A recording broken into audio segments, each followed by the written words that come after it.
नमस्कार, मैं हूं मृगेंद्र पांडे और आप देख रहे हैं छत्तीसगढ़ का पसंदीदा डिबेट शो बहुत चर्चा है। आज चर्चा किस बात की है उस पर बात करेंगे। सबसे पहले हम आपको बताते हैं कि जो मनरेगा था उसका नाम केंद्र सरकार ने चेंज किया है, जी राम जी कर दिया है। उसके बाद से विपक्षी दल लगातार आरोप लगा रहे हैं, सरकार को कटघरे में खड़ा कर रहे हैं। सवाल ये है कि महात्मा गांधी के नाम की योजना को क्यों बदला गया। नाम पर विवाद है, काम पर विवाद है और तमाम बातें हैं। आज कांग्रेस के प्रदेश प्रभारी सचिन पायलट रायपुर पहुंचे। उन्होंने भी कहा कि केंद्र सरकार मनरेगा को बंद करना चाहती है। केंद्र सरकार मनरेगा के बहाने मजदूरों का रोजगार छीनना चाहती है। क्या वास्तव में केंद्र सरकार ऐसा करना चाहती है? देश के मजदूरों को क्या केंद्र सरकार रोजगार नहीं देना चाहती? आज इसी विषय पर विस्तार से बात करेंगे। सबसे पहले आप हमारी ये रिपोर्ट देखिए, फिर हम आगे चर्चा करेंगे। प्रधानमंत्री जी ने सदन के पटल में कहा लोकसभा में कि ये कांग्रेस की और यूपीए की एक ऐतिहासिक भूल है और उस नरेगा की योजना को 11 साल तक उन्होंने चलने दिया।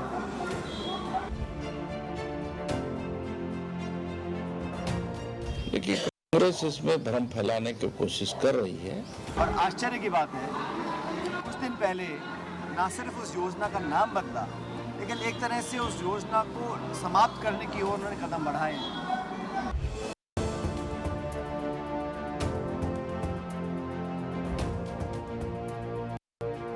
और ये जो है उन्हें जिस प्रकार से अभियान चलाने की बात कर रहे हैं तो सफल नहीं होंगे।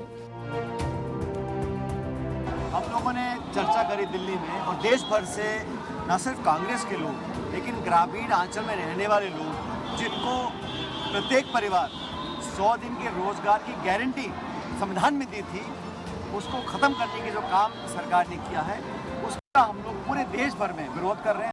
कांग्रेस पार्टी, तमाम इंडिया अलायंस के पार्टनर्स, तमाम राज्य सरकारें, एनजीओ, समाजसेवी संस्थाएं, सब लोग, उद्देश्य ये है कि पहले जो नरेगा योजना थी उसमें 90% भारत सरकार पैसा देती थी और 10% राज्य सरकार।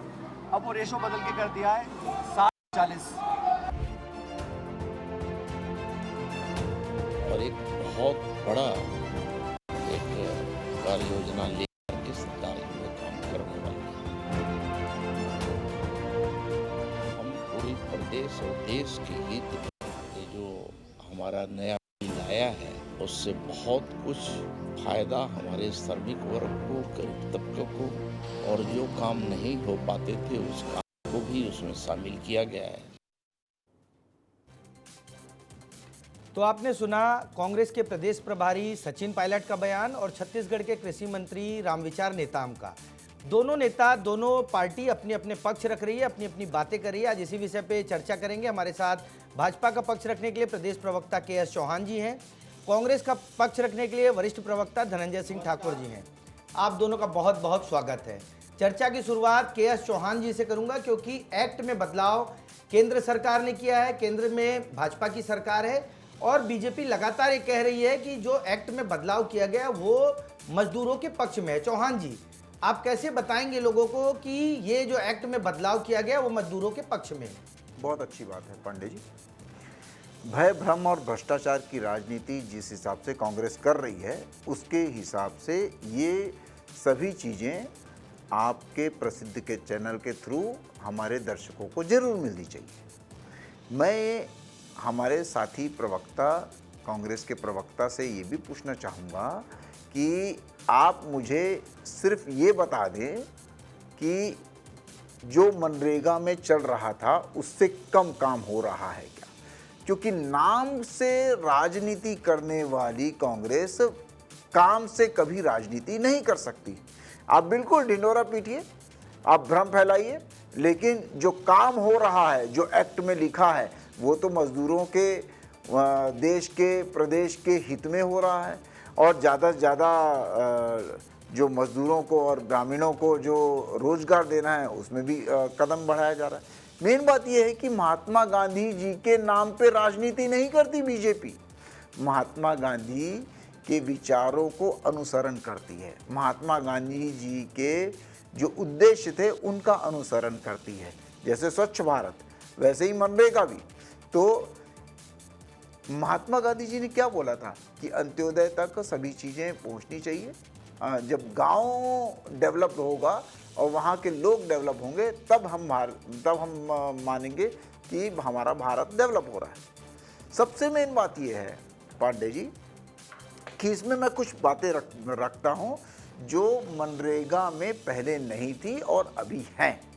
उसमें सबसे मेन बात यह है कि जो 2 महीने जो बुआई कटाई और खेती किसानी का समय चलता है उसमें मजदूर मिलते तक नहीं थे और वो स्लॉट छोड़ के बाकी के समय में ये रखा गया है। दूसरी बात, पहले के हिसाब से पहले जो 100 दिन थे अब 125 दिन कर दिए गए हैं। और सचिन पायलट कह रहे हैं कि जो दिन है वो भी घटा दिए गए हैं, एक्ट ही खत्म। धनंजय जी, क्या है मामला? कांग्रेस इस पूरे मामले को किस तरीके से रही है?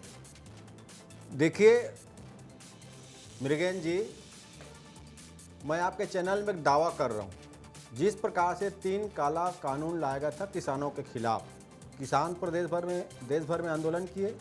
जिस प्रकार से भी आपको याद होगा कि संचार क्रांति ऐप को लागू करने के लिए पूरी केंद्र की मोदी सरकार लगी थी और जिस प्रकार से भू संशोधन विधेयक लाया गया था, आपको याद है ना, राहुल गांधी जी उसमें पदयात्रा किए थे और तीनों विधेयक को इनको वापस लेना पड़ा और देश से माफ़ी मांगना पड़ा था। किसान आंदोलन के बाद किसान बिल को वापस लिए तो नरेंद्र मोदी जी को। मैं दावा कर रहा हूँ इनको फिर से मनरेगा कानून को लागू करना पड़ेगा और देश के श्रमिक साथियों से नरेंद्र मोदी जी को माफ़ी मांगना पड़ेगा। आप इस दावे में लिख लीजिए। आप 2-3 बातें इन्होंने मुझसे पूछा है कि मनरेगा में क्या था जो इसमें कुछ क्या नहीं है।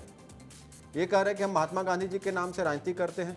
हम महात्मा गांधी जी के नाम से राजनीति नहीं करते। उनके विचार, जो ग्राम स्वराज का उनका सपना था, ग्रामीण क्षेत्रों को अर्थव्यवस्था मजबूत करना था, ग्रामीण क्षेत्रों में रोजगार उपलब्ध कराना था। जब मनरेगा 2005 में कानून बना तो देश के बाहर कई देशों के अर्थशास्त्रियों ने इसको विश्व का सबसे बड़ा रोजगार, जो गारंटी देने वाला रोजगार, उसकी तारीफ किए थे। और जब इन्होंने उनका नाम चेंज किया, नाम तो चेंज किया क्या व्यवस्था के चलते, लेकिन जो एक्ट को बदल के योजना किया, तब उन्हीं अर्थशास्त्रियों का रिएक्शन आया कि बहुत बड़ा ये घातक सिद्ध होगा, ये श्रमिकों को नुकसानदायक है, ये रोजगार इससे छीने जाएंगे। मैं 2-3 इनको उदाहरण देता हूँ।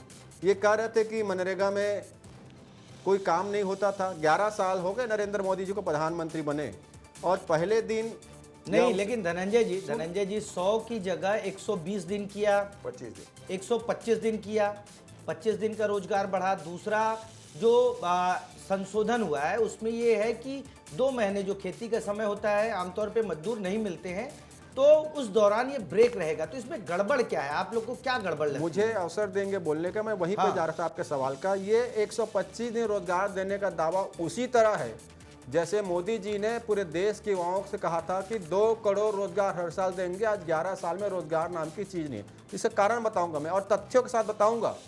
2023 और 24 केंद्र में तो सरकार में है ना, 2023 और 24 में मनरेगा में 25 करोड़ 68 लाख पंजीकृत श्रमिक थे जिनको केंद्र सरकार को रोजगार देना था। और उस वर्ष इन्होंने कितने लोगों को रोजगार दिया आपको पता है? ये केंद्र का रिपोर्ट है, मात्र 8 करोड़ 39 लाख लोगों को। बाकी 17 लाख लोगों को रोजगार क्यों नहीं मिला, इसका भी कारण बताता हूं। क्योंकि केंद्र सरकार ने उस दौरान 60,000 करोड़ का बजट रखा था मनरेगा के लिए और बाद में, इस बात को बोलने मुझे कोई गुरेज नहीं है, सप्लीमेंट्री करके 29,000 करोड़ उसमें जोड़ा गया। कुल 79,000 करोड़ रुपये खर्च किया गया।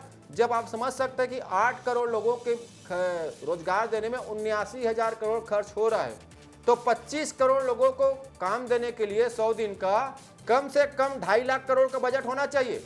और उस दौरान भी नहीं, आपकी सरकार में इतना बजट था क्या? आपकी भी 10 साल केंद्र में सरकार चली है, उस सरकार में कितना बजट था? क्या चौहान जी के पास आऊंगा? एक मिनट मुझे कंप्लीट कर। और 2023-24 में ये कहते हैं ना 125 दिन रोजगार देंगे, 100 दिन रोजगार नहीं दिया, मात्र 37 दिन रोजगार दिया है। और मेरी सरकार में जब मनरेगा शुरू हुआ 200 जिले में लागू हुआ था, मनमोहन सिंह जी प्रधानमंत्री थे और 6.5 करोड़ लोगों को 200 जिलों का रोजगार मिला था।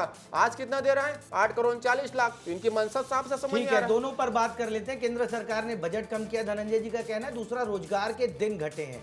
चौहान जी, इस पर जवाब आपका। पांडे जी, जब से मनरेगा चालू हुआ है, सबसे पहले मैं नाम की बात कर लेता हूं, तो इन्होंने सबसे पहले 1980 में नाम रखा इंदिरा गांधी जी ने, फिर राजीव गांधी जी आते हैं, उन्होंने नाम बदला, फिर सोनिया गांधी जी आती हैं, उन्होंने नाम बदला 2004 में, और उसके बाद एक लाभ लेने के लिए, चुनावी लाभ लेने के लिए 2005 में फिर से नाम बदला। 6 बार ये लोग नाम बदल चुके हैं। उसके बाद अब आ जाते हैं काम पे ये बात करते हैं मनरेगा की। जब से ये स्कीम चालू हुई है, जब से ये एक्ट चालू हुआ है, टोटल 11,74,000 करोड़ रुपया लगा है। अब उसमें मैं ये बोलते हुए मुझे फक्र होता है, और ये पहले जान समझ के कांग्रेसी प्रवक्ताओं को और कांग्रेसी नेताओं को ये बोलना चाहिए, बयान देना चाहिए कि हम इस एक्ट का विरोध कर रहे हैं। तो भारतीय जनता पार्टी के समय 8,96,000 रुपये, सॉरी 56,000 लाख करोड़ रुपया बटा है, यह दिया गया है, यह जो दिया गया है। उसके बाद मैं अपनी बातें पूरी करता, वो आपने साथी प्रवक्ता को बोलने का मौका दिया। 125 दिन के बाद 25 दिन अतिरिक्त ST/SC भाई बहनों को अतिरिक्त मिलेगा। वो ST/SC भाई बहनों को लगभग 150 दिन मिलेगा, ये भी है। और तीसरी बात ये थी कि जो 15 दिन के बाद पैसा मिलता था, आज वो 7 दिन के अंदर मिलेगा। उसके बाद चौथी बात यह है कि वो पारदर्शिता के साथ पैसा मिलेगा, डायरेक्ट उनके खाते में जाएगा।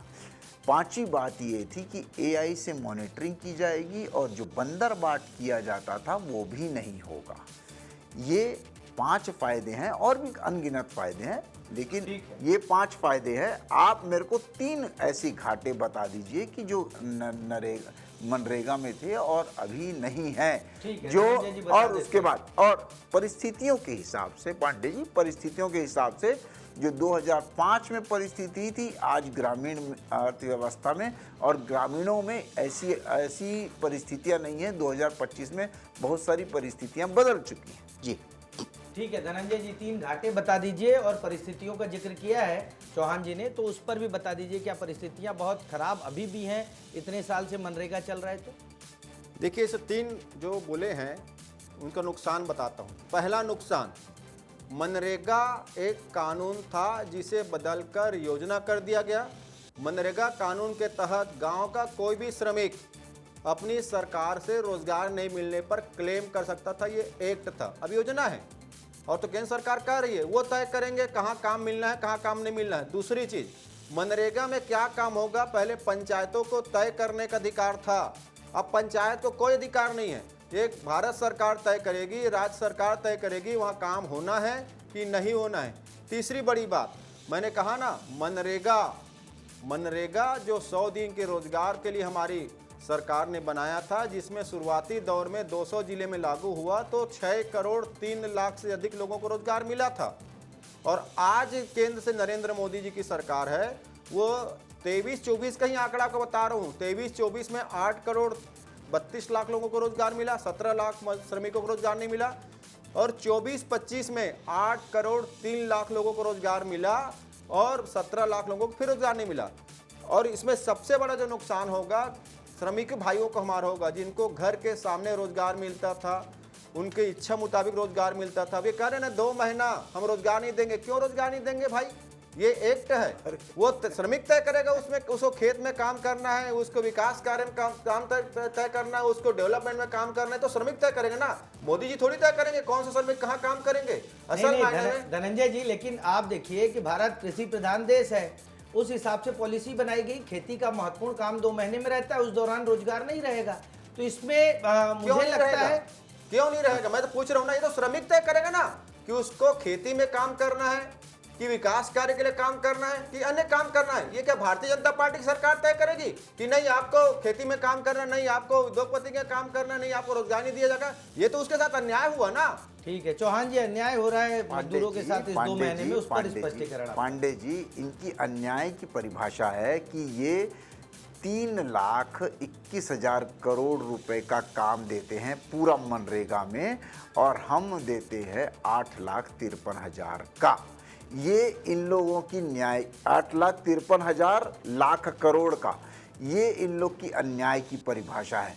दूसरी बात ये बोल रहे थे, बहुत हास्यास्पद बात बोली हमारे साथी प्रवक्ता ने, कि जब खेती किसानी का काम चले तो भाई खेती किसानी में वैसे ही रोजगार मिलता है और उपलब्धता भी होती है खेती किसानी के लिए मजदूरों की, और उसके बाद जब 10 महीने में 125 दिन का काम मिलेगा, यहाँ 12 महीनों में 100 दिन का काम मिल रहा था, तो बेनिफिट मजदूरों को किसमें था? और मजदूर लोग कौन सा इसका विरोध कर रहे हैं, आप ये भी बता दीजिए कि मजदूरों के हक में क्या नहीं है।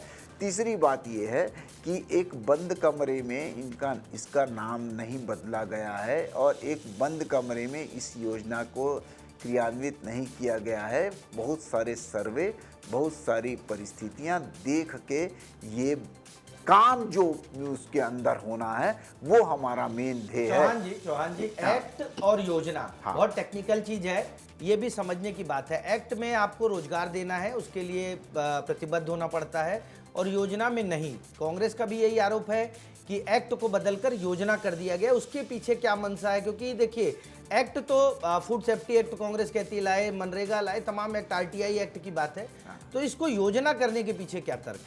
योजना एक इसके ऊपर भी बढ़ाया जा सकता है, ऐसा नहीं है कि सिर्फ इतने ही दायरे में रखा जाए।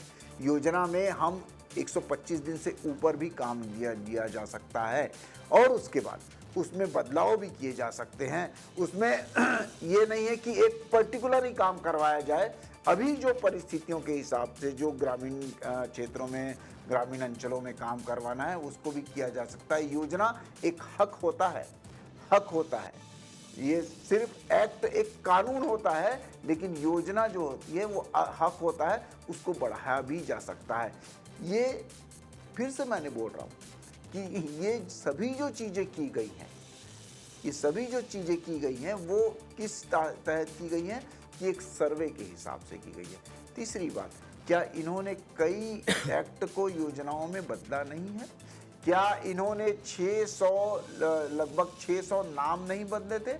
एक नेहरू परिवार और गांधी परिवार को के ऊपर ही केंद्रित करके लगभग 600 इन्होंने काम नहीं बदले, रोड का, चौक का। खैर, नाम बदलना तो चौहान जी मतलब एक प्रक्रिया है, पॉलिटिकल पार्टीज करते रहती है, लेकिन मामला है एक्ट का। धनंजय जी, आप कह रहे हैं कि एक्ट में ज्यादा मजबूती से रोजगार मांग सकते हैं, चौहान जी कह रहे हैं कि योजना में तो उसको और एक्सपेंशन किया जा सकता है।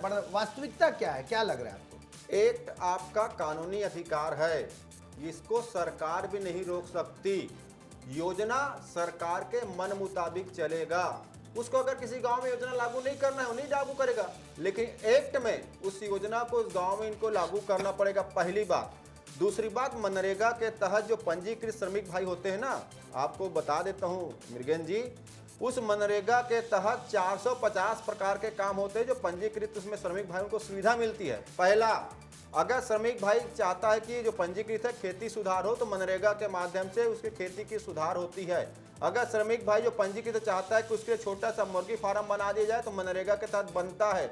बाड़ी के सुधार उसमें होता है, तालाबों का सुधार उसमें होता है, नहरों का सुधार होता है, क्योंकि एक्ट में है वो। अब योजना है, सरकार चाहे कि नहीं बनाना है श्रमिक भाई के लिए उसमें आपका मुर्गी फार्म, सरकार बोले कि नहीं योजना है, नहीं बनाना चाहेंगे कि खेती सुधार उसके लिए, क्योंकि एक्ट जो होता है वो कानूनी अधिकार होता है, और योजना सरकार के हाथ में होता है। वो लागू करने के लिए स्वतंत्र है, लागू नहीं करने के लिए स्वतंत्र है। और इससे नुकसान देश भर के जो अकुशल श्रमिक हमारे ग्रामीण, जिसे हम कृषि मजदूर भी कहते हैं, गाँव में रहने वाले जो हमारे श्रमिक भाई जिनके पास खेती बाड़ी नहीं होता है, उनको नुकसान है। तो ये तो सीधा सीधा रोजगार छीना जा रहा है ना। चौहान जी, अकुशल श्रमिकों का नुकसान बोल रहे हैं, दूसरा बोल रहे हैं कि जो केंद्र सरकार तय करेगी कि मनरेगा में क्या काम होगा, क्या नहीं होगा, पंचायतों से अधिकार छीन लिया गया है। इस पर आपकी वृहद दृष्टिकोण के आधार पे जो वहाँ पर जरूरी है वो उसके हिसाब से कार्य किया जाएगा। बंदर बाट ना हो, पारदर्शिता हो, उसके हिसाब से काम किया जाएगा।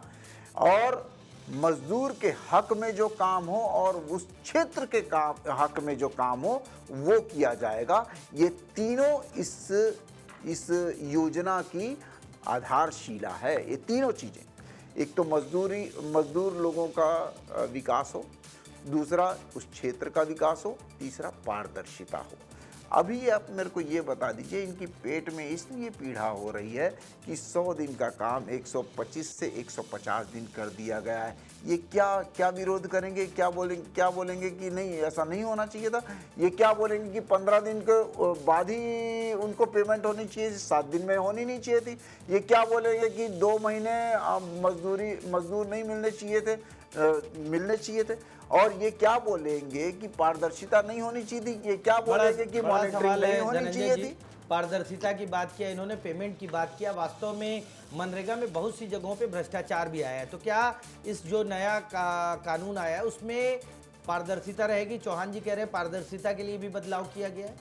2-3 बातें का जवाब दूंगा मैं। चौहान जी ने कहा कि इनके पेट में दर्द हो रहा है। निश्चित तौर पर हमारे पेट में दर्द हो रहा है, क्योंकि हमारे देश के जो श्रमिक भाई हैं उनसे काम छीनने का मोदी सरकार कर रही है। हमारे पेट में दर्द हो रहा है क्योंकि 100 दिन का काम 125 दिन हो जाएगा। सुन लीजिए ना, आपके पेट में क्यों दर्द हो गया? सुन लीजिए ना। नहीं, पेट में तो पेट में क्यों दर्द हो गया? सुन लीजिए ना। क्योंकि 11 साल में मोदी सरकार ने मनरेगा को खत्म करने के लिए हर साल बजट में कटौती की है। मैं कह रहा हूँ सीधा आपको गणित समझा रहा हूँ मितेन जी। 8 करोड़ 32 लाख लोगों के रोजगार देने में 79,000 करोड़ रुपए खर्च हुआ। 25 करोड़ लोगों को रोजगार देना था, 17 करोड़ रोजगार नहीं मिला क्योंकि बजट ही नहीं था। और 100 दिन मनरेगा में काम की गारंटी थी, मोदी सरकार ने उसको 37 दिन दिया 1 साल में, वो भी 8 करोड़ लोगों को। आप 100 लोगों की बात करते हैं, आप तो 100 दिन की काम नहीं दे पा रहे हैं, क्योंकि मनरेगा मोदी सरकार के लिए सबसे बड़ा जो खटकने वाला एक्ट था, क्योंकि इनके जो पूंजीपति मित्र हैं, जो अभी देखे ना श्रम कानून ने बदलाव किया है, उसके बाद मनरेगा में बदलाव किया है। तो मैं ये कह रहा हूँ, ये रोजगार छीनने के लिए राम जी का आड़ ले रहे हैं। भगवान श्री राम जी के आड़ में छुप के मोदी सरकार अपनी काले मंसूबे को पूरा करना चाहती है। मैं आपके चैनल में फिर दावा कर रहा हूँ, जैसे 3 काले कृषि कानून इनको वापस लेना पड़ा, संचार क्रांति इनको बैक कोरोना की आड़ में धनंजय भी ये मनरेगा को वापस एक्ट में लागू करना पड़ेगा। राम जी की आड़ में जो है मजदूरों का रोजगार छीनना है। चौहान जी आपका जवाब लूंगा, क्योंकि बड़ी बात है, पूरे एक्ट को, पूरे नाम को बदला गया और विवाद राम जी को लेकर भी है, उस नाम को लेकर। महात्मा गांधी जी को मानो या ना मानो, लेकिन महात्मा गांधी जी की जरूर मानो। ये महात्मा गांधी जी का उद्देश्य था और वही ये चाहते थे कि भाई मेरी बातें तो मानो, या जैसे राम को मानो या ना मानो, लेकिन राम की जरूर मानो। राम के जो उद्देश्य है वो हमारे को मानने चाहिए। मेन प्रॉब्लम ये है कि इनको जो राम शब्द आ रहा है, जो राम आ रहे हैं, उनसे इनको गुरेज है, उनसे इनको पीड़ा है। मेन ये काम की तो बात ही नहीं कर रहे हैं, उसके अंदर जो काम है। अब मेरे को ये बताइए मृगेंद्र जी, हमारे दर्शक भी ये बताएं और दर्शक भी ये देखें कि 34 सालों में इन्होंने 3,21,000 करोड़ रुपए का काम करवाया मनरेगा में, और हमने 11 सालों में 8,53,000 करोड़ का काम करवाया मनरेगा में। तो किसने काम करवाया ज्यादा? जवाब दो। नहीं, काम किसने करवाया? 11,76,000 करोड़ का काम हुआ है अभी तक। 11,76 करोड़ रुपए का, लाख। ठीक है, चौहान जी जवाब ले रहे हैं धनंजय जी का। देखिए, भाजपा नेताओं को झूठ बोलने की बीमारी। अभी उन्होंने कहा कि 34 साल में 1980 से 2005 में मनरेगा एक्ट बना। 1980 से बोल रहा हूं मैं। सुन लीजिए ना बात को। 2005 में एक्ट बना, 2014 में नरेंद्र मोदी प्रधानमंत्री बन गए, मनरेगा उनको खटकने लग गया। 25 करोड़ पंजीकृत श्रमिक हैं, 79,000 करोड़ का बजट है। मत करो, हर साल का बजट 2.5 लाख करोड़ होना चाहिए। 2.5 लाख करोड़ होना चाहिए। 1980 में चालू नहीं हुआ था क्या? वो योजना था। नहीं, मैं वही तो बोल रहा हूँ, उस समय से 11,76,000 करोड़ रुपए कहाँ का है? वो 1980 से 34 साल में आप क्या कर रहे थे? हमने 34 साल में काम किया, इसलिए नरेंद्र मोदी देश में है। हमारे किए कामों को नरेंद्र मोदी जी बेच रहा है, सिर्फ गए। स्टेशन बेच रहा है, आपके मनरेगा और को क्या? काम कर रहा है, 8 किसानों लाख, को जेल में डाल रहा है। 8 ये नरेंद्र मोदी का 76 तानाशाही है लाख करोड़ कि रुपया नेहरू जी ने जो देश को आधुनिक किसने बनाया, दिया गया? जो 11 नेहरू जी साल ने में आपने जो दिया गया, 24 आधुनिक साल में आप नहीं कर पाए। बनाया, नरेंद्र मोदी की नीयत में खोट है। देश का जर्रा जर्रा बेचने में नरेंद्र मोदी लगा हुआ है। अरे नरेंद्र मोदी ने देश का जर्रा जर्रा बेचेगा, रोजगार छीन रहा नरेंद्र मोदी। नरेंद्र मोदी सरकार नहीं चला रहे, वो चंद पूंजीपतियों की गुलामी कर रहे हैं। और इस नरेंद्र मोदी के नाते किसान ठीक है, परेशान, धनंजय जी, युवा धनंजय जी परेशान, चौहान जी, श्रमिक धनंजय जी, परेशान। अरे अडानी के चाटू धनंजय जी चौहान जी मुद्दे पर आते हैं। कितना गिर जाएगी देश की संपत्ति को नरेंद्र मोदी। धनंजय जी चौहान जी, मैं कह रहा हूँ डिबेट विषय पर हो। धनंजय जी मोदी सरकार की बेचने की नीति है। अरे बेच दिया ना अडानी को, अंबानी को बेच दिया। अभी धनंजय जी, अभी बात बेचने की नहीं हो रही है, बात है मनरेगा की। चौहान जी, वो श्रमिक देश राज देश का बुद्धिजीवी देख रहे हैं। धनंजय जी चौहान मोदी जी, इस देश तरह का से बात नहीं होगी बड़ा भाई, बेचेंगे। ये गलत परंपरा है, ये गलत परंपरा है। मैं कह रहा हूँ विषय पर आते हैं, बेचने बेचने की बात बाद में होगी, आज मजदूरों की बात हो रही है। चौहान जी ने कहा कि उन्होंने बजट बहुत ज्यादा किया। आप अपनी बात रखिए कि आपकी सरकार एक्ट कब आया, इसमें बेचने खरीदने की बात बाद में करेंगे। एक फाइनल कमेंट दूंगा। 1980 कांग्रेस ने 1980 से अभी तक जो किया वो मोदी उसको 1900 बेच से रहे हैं। अभी ये तक उसका जवाब सवाल है। सवाल मनरेगा का है, कांग्रेस ने मनरेगा पर आइए, मनरेगा पर आइए। स्कूल बनाया, अस्पताल लाख बनाया, करोड़ कांग्रेस ने एयरपोर्ट रुपया दिया बनाया, गया। कांग्रेस ने 11 साल में मोदी ने 8 सबको लाख बेचा है। भैया, इसके जवाब दे रहा हूं। लाख करोड़ रुपए दिया अरे गया। कांग्रेस ने तो ये रोजगार दिया, हरित क्रांति बताइए लाया, आप। श्वेत क्रांति लाया। अरे मोदी जी ने क्या अरे वो लाया? पैसा दिया 3 ना। तलाक किसान कानून, 8.53 संचार क्रांति, लाख करोड़ रुपए भूमि दिया ना। जमीन कितने संशोधन नहीं दिया और मजदूरों के रोजगार से ठीक है धनंजय जी, मजदूरों के रोजगार की बात थी, क्योंकि भारत गुना पैसा दिया। कृषि प्रधान देश है और लूट लिया लगातार मोदी ने देश को। ठीक है धनंजय जी, समय भी पूरा हो रहा है हमारा। भारत कृषि प्रधान देश है और नए नए बदलाव हो रहे हैं। उस बदलाव को लेकर विपक्ष अपने तरीके से आंदोलन कर रही है, प्रदर्शन कर रही है। कांग्रेस भी देश भर में प्रदर्शन का आयोजन कर रही है और बीजेपी अपने राज्यों में जहां उनकी सरकार है वहां मुख्यमंत्री से लेकर मंत्री मनरेगा के बाद जो बदलाव आया है नए जीराम जी एक्ट में, उस पर बात कर रहे हैं। कुल मिलाकर कांग्रेस और बीजेपी दोनों पार्टियां अपनी अपनी बातों को लेकर जनता के बीच जा रही हैं। अब देखना होगा आने वाले समय में जनता का क्या रिस्पॉन्स होता है, इस एक्ट में क्या कुछ बदलाव होता है, कुछ संशोधन होता है, या फिर कांग्रेस की बातों को लोग स्वीकार करते हैं या नकारते हैं, इस पर हमारी नजर रहेगी। आज की चर्चा में आप शामिल हुए उसके लिए बहुत बहुत धन्यवाद। नमस्कार।